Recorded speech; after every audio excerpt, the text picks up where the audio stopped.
ಕನ್ನಡಿಗರೇ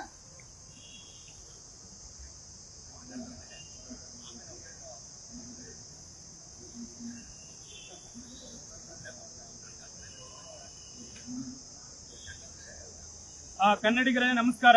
ನಾನು ಆರ್ ರವಿಗೌಡ, ಮೈಸೂರು ಜಿಲ್ಲಾ ಪ್ರಧಾನ ಕಾರ್ಯದರ್ಶಿ ಕೆಆರ್ಎಸ್ ಪಾರ್ಟಿ. ಇವತ್ತು ನಾವು ಜಿಲ್ಲಾಧಿಕಾರಿಗಳ ಕಚೇರಿಯಲ್ಲಿ ಬಂದಿದ್ದೇವೆ.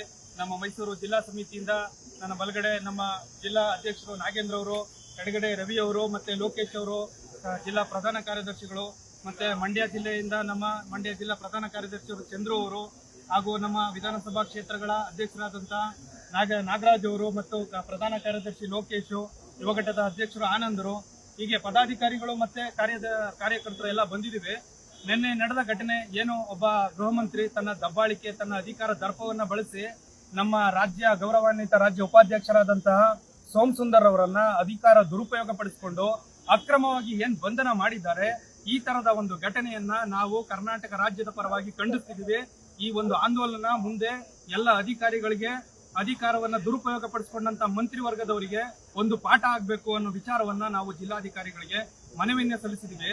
ನಾವು ವಿಡಿಯೋ ಮಾಡುವುದು ವಾಕ್ ಸ್ವಾತಂತ್ರ್ಯದ ಅಡಿಯಲ್ಲಿ ಬರುತ್ತದೆ ಅಂತ ಹೈಕೋರ್ಟ್ ಹೇಳಿದೆ. ಇದು ನಮ್ಮ ಮೂಲಭೂತ ಸ್ವಾತಂತ್ರ್ಯ. ಅದನ್ನ ಧಕ್ಕೆ ಪಡಿಸೋದಿಕ್ಕೆ, ಅದನ್ನ ಮುರಿಯೋದಿಕ್ಕೆ ಯಾವ ಸಂವಿಧಾನದ ಆಶಯಗಳಿಗೆ ವಿರುದ್ಧವಾದಂತಹ ಶಕ್ತಿಗಳಿಗೆ ಅವಕಾಶ ಕೊಡೋದಿಲ್ಲ. ಇದು ಹೆಚ್ಚಿನದಾಗಿ ಇನ್ನು ಪ್ರಜ್ವಲಿಸುತ್ತೆ.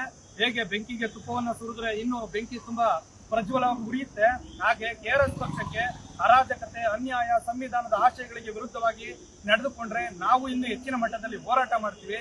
ಮತ್ತೆ ಇದಕ್ಕೆ ಕಾರಣರಾದಂತಹ ಗೃಹ ಮಂತ್ರಿಗಳು ಮತ್ತೆ ಅವರ ಒಂದು ಮುಲಾಜಿಲ್ಲದ ಆದೇಶ, ಒಂದು ದಿಕ್ಕು ಕೆಟ್ಟ ಆದೇಶವನ್ನ ಯಾವುದೇ ಒಂದು ಕಾನೂನು ಪರಿಕ್ರಮಗಳ ಅಡಿಯಲ್ಲಿ ಬರ್ದೇನೆ ಇದ್ರು ಅಕ್ರಮವಾಗಿ ಬಂಧಿಸಿರುವಂತಹ ಪೊಲೀಸ್ ಇಲಾಖೆಗೆ ಕ್ರಮ ತಗೊಳ್ಬೇಕು. ಮತ್ತೆ ಸೋಮಸುಂದರ್ ಅವರನ್ನ ಕೂಡಲೇ ಬಿಡುಗಡೆ ಮಾಡಬೇಕು.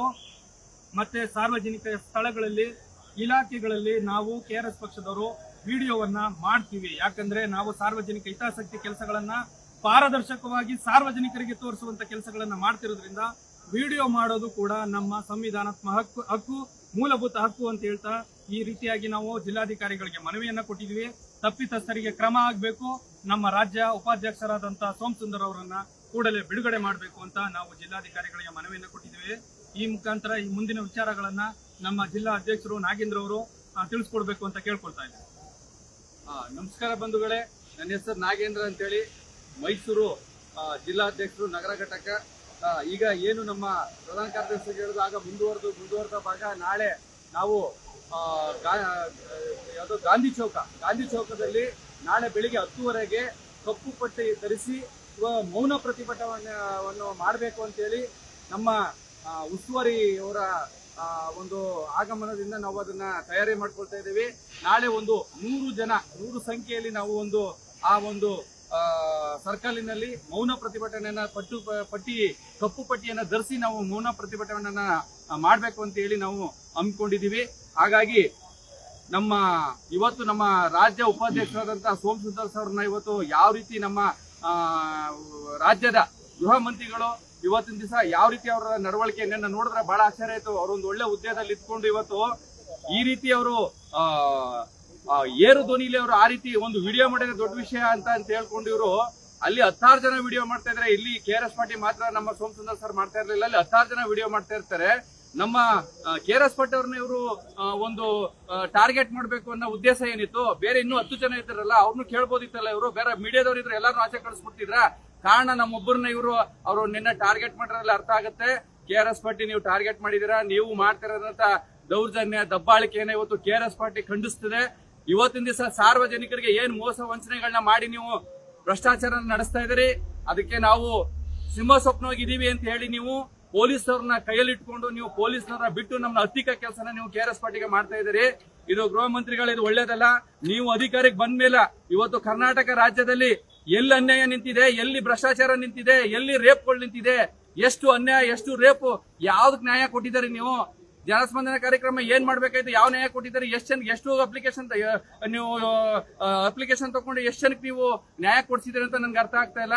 ಆದ್ರೆ ನೆನ್ನೆ ನೀವು ನಡ್ಕೊಂಡ ರೀತಿ ಅದು ಒಳ್ಳೇದಲ್ಲ ನಿಮ್ ಹುದ್ದೆಗೆ. ದಯವಿಟ್ಟು ಕೆಆರ್ಎಸ್ ಪಾರ್ಟಿಗೆ ನೀವು ಈ ರೀತಿ ಎಲ್ಲ ಯೋಚನೆ ಯಾವ್ದಾದೋ ಇದ್ರಲ್ಲಿ ಇಟ್ಕೊಂಡು ನೀವು ಆ ಕೆಲಸ ಮಾಡಬೇಡಿ. ನಮ್ ಕೆಆರ್ಎಸ್ ಪಾರ್ಟಿ ಯಾವ್ದೇ ಕಾರಣಕ್ಕೂ ನಾವು ಎದುರ್ಕೊಳ್ಳಲ್ಲ. ನಾವು ಮುಂದಿನ ದಿನಗಳಲ್ಲಿ ಏನು ಸರ್ಕಾರಿ ನಾವು ಕೆಲಸಗಳಿಗೆ ಹೋದಂತ ಜಾಗದಲ್ಲಿ ನಾವು ಸರ್ಕಾರಿ ಕಟ್ಟಡಗಳಲ್ಲಿ ನಾವು ನಮ್ಗೆ ಅಲ್ಲಿ ಭ್ರಷ್ಟಾಚಾರ ಕಂಡಂತ ಜಾಗದಲ್ಲಿ ನಾವು ವಿಡಿಯೋ ಮಾಡಕ್ಕೆ ನಮ್ಗೆ ಹಕ್ಕಿದೆ, ನಮ್ಮ ಹಕ್ಕು ಅದು.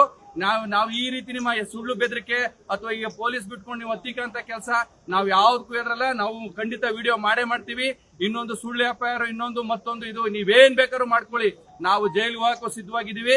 ಇದನ್ನ ನೀವು ದಯವಿಟ್ಟು ಇದನ್ನ KRS ಪಾರ್ಟಿನ ನೀವು ಈ ರೀತಿ ಇನ್ನೊಂದ್ ದಿವಸ ಕಳ್ಸೋದನ್ನ ನೀವು ದಯವಿಟ್ಟು ಎಚ್ಚರಿಕೆಯಿಂದ ನಿಮ್ಗೆ ಹೇಳ್ತಾ ಇದ್ದೀನಿ. ಈ ಕೆಲಸ ನಾನು ಮಾಡಬಾರ್ದು ಅಂತ ನಾನು ಈ ಮೂಲಕ ನಿಮ್ಮನ್ನು ಕೇಳ್ಕೊತಾ ಇದ್ದೀನಿ. ನಮಸ್ಕಾರ. ನಾಗೇಂದ್ರ ಅವರಿಗೆ ಧನ್ಯವಾದಗಳು. ನಮ್ಮ ಮಂಡ್ಯ ಜಿಲ್ಲಾ ಪ್ರಧಾನ ಕಾರ್ಯದರ್ಶಿ ಚಂದ್ರು ಅವರು ಈ ವಿಚಾರ ಕುರಿತು ಮಾತನಾಡಬೇಕು. ಎಲ್ರಿಗೂ ನಮಸ್ತೆ. ನಿನ್ನೆ ನೀವೆಲ್ಲರೂ ಆಲ್ರೆಡಿ ವೈರಲ್ ಆಗಿರೋ ವಿಡಿಯೋ ನೋಡಿದಿರಿ. ನಮ್ಮ ರಾಜ್ಯ ಉಪಾಧ್ಯಕ್ಷರಾದಂಥ ಶ್ರೀ ಸೋಮಸುಂದರ್ ಸರ್ ಅವ್ರನ್ನ ಅಮಾನಸವಾಗಿ ಬಂಧಿಸಿದ್ದಾರೆ.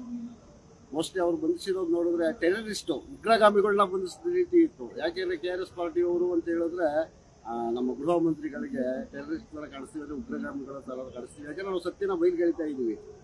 ಈಗ ನಮ್ಮ ಅಧ್ಯಕ್ಷರು ಹೇಳಿದಾಗೆ ಅಲ್ಲಿ ವಿಡಿಯೋದವ್ರು ಇದ್ರು, ಯೂಟ್ಯೂಬ್ ಚಾನಲ್ನವ್ರು ಇದ್ರು, ಮಾಮೂಲಿ ಖಾಸಗಿ ವ್ಯಕ್ತಿಗಳು ಲೈವ್ ಮಾಡ್ತಾ ಇದ್ರು. ನಾವು ಅಷ್ಟು ಲೈವ್ಗಳನ್ನು ನೋಡಿದ್ದೀವಿ. ಅಂದರೆ ಅವ್ರಿಗೆ ಆ ವಿಡಿಯೋಗಳಲ್ಲಿ ಏನಾಗಿ ಎಡಿಟ್ ಆಗಿ ಆ ಗೃಹ ಮಂತ್ರಿಗಳನ್ನ ಮೇಲೆತ್ತಕ್ಕೆ ತೋರಿಸುವಂಥ ಎಡಿಟೆಡ್ ವಿಡಿಯೋಗಳು ಬರ್ತವೆ. ಆದರೆ ನಮ್ಮ ಪಕ್ಷದ ಪೇಜಲ್ಲಿ ಆಗೋದು ಲೈವ್ ವಿಡಿಯೋಗಳು ಯಾವ ಎಡಿಟೆಡ್ ಇರೋದಿಲ್ಲ, ಜನಸಾಮಾನ್ಯರಿಗೆ ನೇರವಾಗಿ ವಿಷಯ ತಲುಪುತ್ತೆ. ಹಾಗಾಗಿ ನಮ್ಮ ತಂಡವ್ರಿಗೆ ಆಗೋದಿಲ್ಲ. ಈಗ ಬಂಧಿಸಿದ್ದಾರೆ. ಅವ್ರು ಬಂಧಿಸಿರೋದು ನಮ್ಮ ರಾಜ್ಯಾಧ್ಯಕ್ಷರನ್ನಲ್ಲ, ರಾಜ್ಯ ಉಪಾಧ್ಯಕ್ಷರನ್ನಲ್ಲ, ನಮ್ಮೆಲ್ಲ ರಾಜ್ಯದ ಸೈನಿಕರನ್ನ ಬಂಧಿಸಿದ ರೀತಿ ಇದೆ. ಯಾಕೆಂದ್ರೆ ನಮಗೆಲ್ಲ ಕಿಚ್ಚು ಬಂದಿದೆ, ಮತ್ತೆ ನಮಗೆಲ್ಲ ಧೈರ್ಯ ಬಂದಿದೆ. ಗೃಹ ಮಂತ್ರಿಗಳ ಹತ್ರನೇ ಹೋಗಿ ವಿಡಿಯೋ ಮಾಡ್ತಾ ಇದ್ದಾರೆ ನಮ್ಮ ಉಪಾಧ್ಯಕ್ಷರು. ಅಂದ್ರೆ ನಾವು ಇನ್ನು ಅಧಿಕಾರಿಗಳು ಮುಂದೆ ಲೈವ್ ಮಾಡ್ಲಿಕ್ಕೆ ಯಾವ ಭಯ ಇದೆ? ಕರ್ಕೋರ್ 4 ದಿನ ಜೈಲಿಗೆ ಕಳಿಸ್ತಾರೆ, ಏನು ಮರಣದಂಡನ ಹಾಕ್ತಾರೆ ಅಥವಾ ಏನು ನಮ್ಮ ಕಾಶಿಗೆ ಹಾಕ್ತಾರೆ? ಏನೂ ಇಲ್ಲ. ಈಗಾಗಿರೋ ಕಾರ್ಯಕ್ರಮ ನಮ್ಮ ಕಾರ್ಯಕರ್ತರಿಗೆಲ್ಲ ಒಳ್ಳೆ ನೈತಿಕವಾಗಿ ಸ್ಥೈರ್ಯ ತುಂಬಿದೆ ಅಂತ ಹೇಳ್ತೀರಿ. ಗೃಹ ಮಂತ್ರಿಗಳು ಗಮನಿಸಬೇಕು. ನೀವು ಈ ಥರ ಮಾಡ್ತಾ ಯಾವುದೇ ಕಾರಣಕ್ಕೂ KRS ಪಕ್ಷನ ನೀವು ಹತ್ತಿಕ್ಲಿಕ್ಕೆ ಆಗೋದಿಲ್ಲ. KRS ಪಕ್ಷನ ಈ ಥರದಲ್ಲಿ ಬೆಳೆಸ್ತಾ ಇದ್ದೀರಾ ಪರೋಕ್ಷವಾಗಿ ಅಂತ ಹೇಳ್ತೀನಿ. ಅಷ್ಟು ಹೇಳ್ತೇನೆ ನಾನು ಮಾತನಾಡಿ.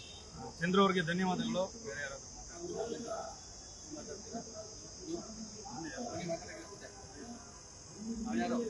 ಇದು ವಿಜಯ್ ಎಲ್ಲ ಕವರೇಜ್ ಮಾಡಿ ಈ ಮುಖಾಂತರ ನಮ್ಮ ಮೈಸೂರು ಜಿಲ್ಲಾ ಸಮಿತಿಯ ಎಲ್ಲ ಪದಾಧಿಕಾರಿಗಳು ಮತ್ತೆ ನಮ್ಮ ಕಾರ್ಯಕರ್ತರು ನಮ್ಮ ಹೋರಾಟಕ್ಕೆ ತುಂಬಾ ಬೆಂಬಲವಾಗಿ ನಿಂತಿದ್ದಾರೆ. ಅವ್ರಿಗೆಲ್ಲರಿಗೂ ನಾನು ಜಿಲ್ಲಾ ಪ್ರಧಾನ ಕಾರ್ಯದರ್ಶಿಯಾಗಿ ಧನ್ಯವಾದಗಳನ್ನ ಹೇಳ್ತಾ, ನಮ್ಮ ಹೋರಾಟ ಹೀಗೆ ನಿರಂತರವಾಗಿರುತ್ತೆ. ಅನ್ಯಾಯಕ್ಕೆ, ದಬ್ಬಾಳಿಕೆಗೆ, ಅಧಿಕಾರ ದುರುಪಯೋಗಕ್ಕೆ ನಮ್ಮ ಹೋರಾಟ ಯಾವತ್ತೂ ನಿಲ್ಲಲ್ಲ, ಸತತವಾಗಿ ನಡೀತಾನೆ ಇರುತ್ತೆ. ಆ ಭರವಸೆನ ನಾವು ಕರ್ನಾಟಕ ರಾಜ್ಯ ಜನತೆಗೆ ಕೊಡ್ತಾ, ಈ ಮುಖಾಂತರ ನೀವು ಏನ್ ನಡೀತಿದೆ ವ್ಯವಸ್ಥೆಯಲ್ಲಿ ಪಾರದರ್ಶಕವಾಗಿ ಅಥವಾ ಭ್ರಷ್ಟಾಚಾರ ವಿರುದ್ಧದ ಹೋರಾಟದಲ್ಲಿ KRS ಪಕ್ಷದ ಪಾತ್ರ ಏನು ಎಂಬುದು ನಿಮ್ಮ ಕಣ್ಮುಂದೆನೇ ಇದೆ. ಸತ್ಯ. ದಯವಿಟ್ಟು ಪಾರ್ಟಿಯನ್ನು ಬೆಂಬಲಿಸಿ. ನಮ್ಮ ಉಪಾಧ್ಯಕ್ಷರು ಕ್ಷೇಮವಾಗಿ ಹಿಂತಿರುಗ್ತಾರೆ ಅನ್ನೋ ಭರವಸೆಯೊಂದಿಗೆ ನಾವು ಈ ಕಾರ್ಯಕ್ರಮವನ್ನು ಮುಗಿಸ್ತಾ ಇದ್ದೀವಿ. ಎಲ್ರಿಗೂ ಧನ್ಯವಾದಗಳು. ನಮಸ್ಕಾರ.